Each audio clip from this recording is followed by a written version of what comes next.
Jay Haynes for the Film Sensei YouTube channel. Today in this video we are going to do this text disintegration effect in HitFilm Pro.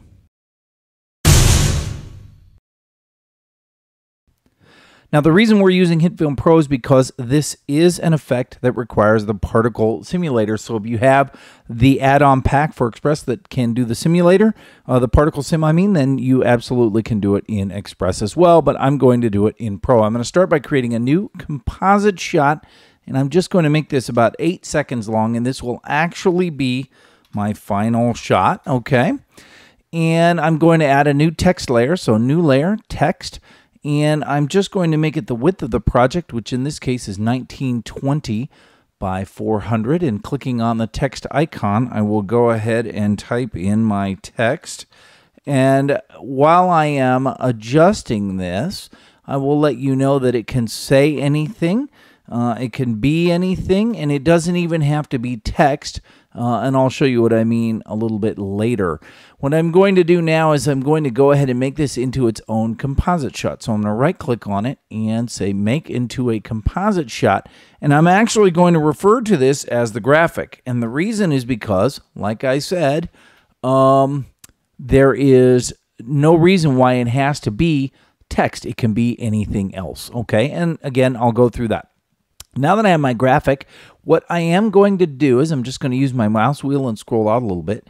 I'm going to go ahead and create a wiping effect. So I'm going to use a mask, and clicking on the rectangular mask tool, I'm just going to cover the entire graphic. Okay, and then what I will do is open this up.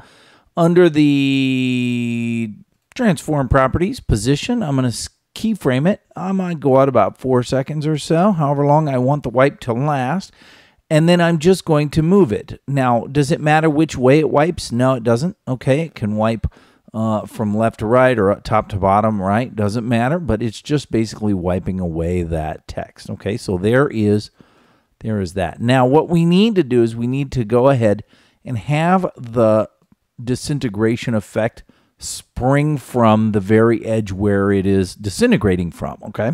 So I'm going to create an edge matte that is going to be the source for the particle sim to spring from that, right? So how am I going to do that? I'm going to right-click on the graphic and say duplicate it. And I'm just going to rename this one the edge, okay? All right. And then because I duplicated it, it has its mask in it. I'm going to go ahead and right-click on it and make it into its own composite shot. But I want the mask to move with the layer. So I click OK. So now in here, you can see that the mask is still in here. And what I'm going to do is I'm going to open up that mask. And it's an add mask, which means that everything inside the mask is getting added to the shot. I am going to duplicate that. And then the second one I'm going to call a subtract mask, which means everything in that is going to be subtracted. And so now it's subtracting everything that was added in the other mask, okay? But here's what I'm going to do. If I open up the shape properties, the expansion, I can adjust the expansion of that mask in a negative way. In other words, I can contract that mask. So that way, essentially, I have a smaller subtract mask inside the bigger one. And as they both move, they are essentially creating like an edge along the wipe, okay? If I go back to my final, you can see the wipe is still there.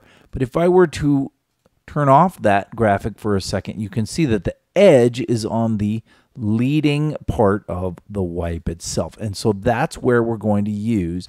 I can go ahead and turn that off and put it underneath. It's not necessary that it be seen, and in some cases you may not want it to be seen. So now I'm going to go find the effect that is under Particles and Simulation called the Particle Simulator, and I'm going to drag it in here.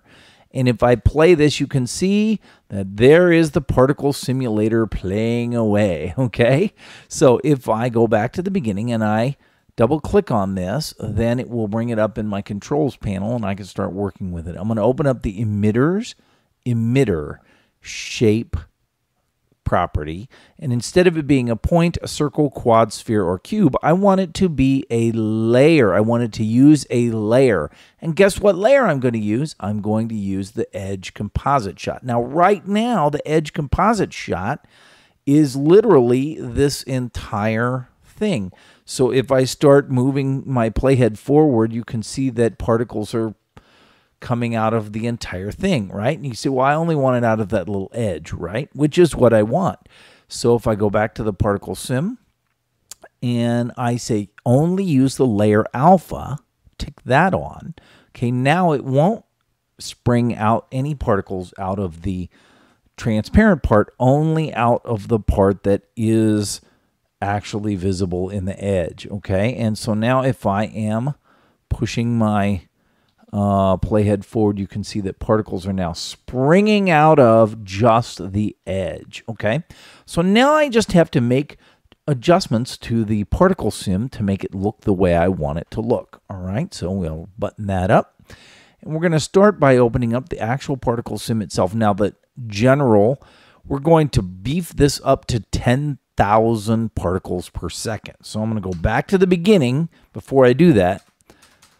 And it's 10,000 particles, which is a lot of particles, okay? And as a result, it's really going to slow things down, but we're still going to be able to work with it. So let me close that up. Under appearance, right now there is no texture source, but I'm going to use a built-in, and it's not going to be the Aurora Borealis. Instead, I'm going to use one of the embers. I'll just use Ember Variation 1, but you can use any one that you like, okay?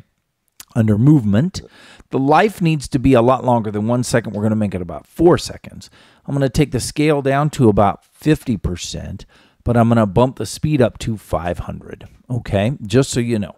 So now if I start pushing that thing forward, you're going to see how this ends up looking, and it looks pretty good, okay? Now, as you notice, they're sort of gray. That's because they're not lit. So I'm going to go ahead and add a new light to the project, and it's going to want to add a camera. I say yes. And so now if I take this light and I'm just going to move it to about 5,000 here in front of the camera, maybe even make it 0. Okay, so now it's lighting up from the front, the particles. And I could light up from the back, and I could really mess with this lighting, and I would encourage you to do that. But I think, you know, for this tutorial, we'll just make it very basic and simple. Okay, now you'll notice that these particles are springing forth now, and they're just spewing everywhere. We want it to be gravity pulled down, and we want some more turbulence in there. So going back to the beginning and going back to the particle sim, what I am going to do is I'm going to go down to the bottom, forces, and I'm going to add a force. I'm one with the force is with me. Okay, now the force that I have added actually by default is sort of a gravity force. It's a directional global force that pulls straight down at 25%. Okay, so that's pretty much what I want. So I'm just going to use my F2 key and rename that force gravity. Okay, now I'm going to add a second force. I'm one with the force is with me. In that force, I'm going to open up, and instead of being a directional force, I want it to be a turbulence force. And again, it's at 25%, right, and so on and so forth. And I can mess with all those, but I'm just going to, for the purposes of this tutorial, turbulence, I am just going to leave it like that, okay? And now, if I start moving this forward a little bit, you can see that those particles are now springing out and dropping with some nice turbulence, okay? And essentially, this is it. There's a few other things that you will want to do, but this is the basic idea, okay? What other few things would you like to do, or should you probably do? Well, right now, everything is the same size, it's the same speed, it's the same lifetime in the in the project. So we're going to add some variations, okay? If I open up movement variations, you can see they're all 4 seconds. They all die after exactly 4 seconds. Let's add some variety to that. Let's add a 2-second variation, which means now some of them will only live for 2 seconds. Some of them will live for 6 seconds. And they'll always be in between there, but they'll be randomly scattered that way. Scale is currently 50%. They're all the same size. Let's add a 25% variation to the scale. So now some of them are bigger, some of them are smaller. They range from 25 to 75%. Speed is currently 500. Let's add a 200 variation. That means it's going to be from 300 all the way up to 800 or 700, okay? So now they're really kind of very random, okay? All right. Now, another thing that we want to do is, and this is really important, is right now it looks very digitally created because, it is digitally created, right? But if I actually turn on the motion blur, it really slows everything down. But boy, does it make it look very organic and natural. Looks like it's really being filmed, okay? That's a very important thing, okay? And then last but not least, and this is important, okay, is if you go to the lifetime properties, you can see some things here, okay?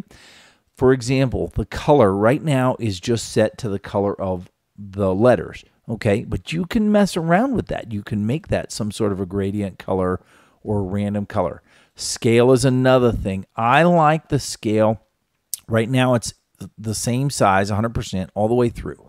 But I like it to decrease over time. So I'm actually going to go ahead and decrease over the lifetime of its thing. So here is going to be 50% of 150. So now they're bigger to start, but then less as they go on, okay? Adding these things creates more weight on the computer, so things really start to slow down.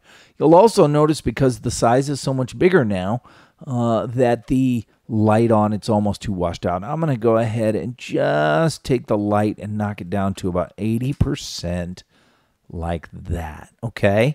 So now when we're done, you can see that these are, sort of springing in an organic fashion out of this graphic. Now, remember I said before that it does not have to be a text, or you could change that. So, for example, if I came in here and I did a real quick adjustment of what the text says, if I go back, it'll take a second for my computer to catch up, but it will automatically update and will do everything exactly the way it's supposed to happen, even with all those new letters. What if I go back and instead of having letters, let's make a new plane, a white plane. We'll drop it on here. And you know what? I'm just going to real quickly do something simple, like put a couple of things and then maybe add a polar warp effect to it, and blam, and we'll call that my my logo, okay? But it can be any logo you want. I go back into the final, right? And again, it'll take a second for my computer to catch up, but then poof, there's my logo. And you say, well, wait a minute, but the wipe is still coming across, so it'll take some time, right? But if I bring this on over, oh, there it goes. Now it's starting to fire, right? You can see that. So just with this logo, it would look like this. So with the J. Haynes, it would look like this. And of course, with the Film Sensei, it looks like this. And basically, they're all the same project files. So you can create that and run with it, right? You can always modify and change the variables that are in there. There's tons of them to play with. You play with it until you get exactly what you like, and then you're good to go. So if you have any questions, leave them in the comments below. Otherwise, thanks for watching.